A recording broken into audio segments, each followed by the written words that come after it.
FIFA secara resmi telah membatalkan Indonesia sebagai tuan rumah Piala Dunia U20. Sejumlah pemain timnas U20 mengungkapkan kekecewaannya dengan keputusan FIFA.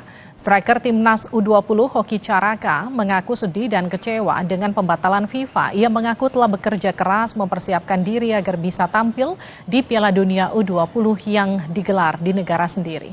Pemain timnas U20 Indonesia lainnya, Hugo Samir, juga mengaku kecewa dan sedih Indonesia batal sebagai tuan rumah Piala Dunia U20.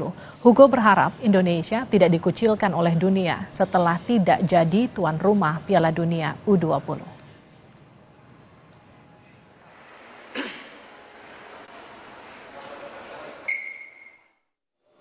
Sedih sih Mbak, sedih campur kecewa soalnya kan emang udah ditunggu-tunggu selama 3,5 tahun atau kurang lebihnya ya 4 tahun, mau 4 tahun lah. Karena kan emang kita udah kerja keras juga setiap hari latihan, belum kalau dapat hukuman dari coachin karena kita mainnya jelek, pasti kita latihan sehari 4 kali. Kita sangat kecewa, kita udah mati-matian seperti itu tapi dibatalkan oleh ya semua orang tahu lah kita kenapa. Ada yang beberapa pemain sudah kelewat sedih terus mengeluarkan air matanya.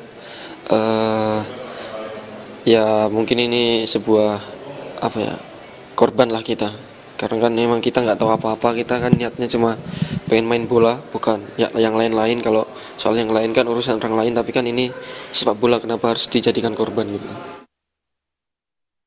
Saya sendiri sedih, kecewa, terpukul karena belum tentu ini bisa terjadi lagi di Indonesia, karena kan mungkin sekali seumur hidup.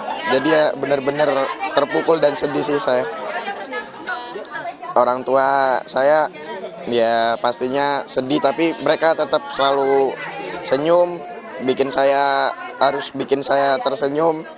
Mereka juga bangga karena sejauh ini saya sudah berusaha sekuat ini, sejauh ini bisa berdiri sampai sekarang di sini tuh nggak hal yang mudah buat saya sendiri juga. Dan saya belum ngobrol sama mama saya, pasti mama saya sedih sekali.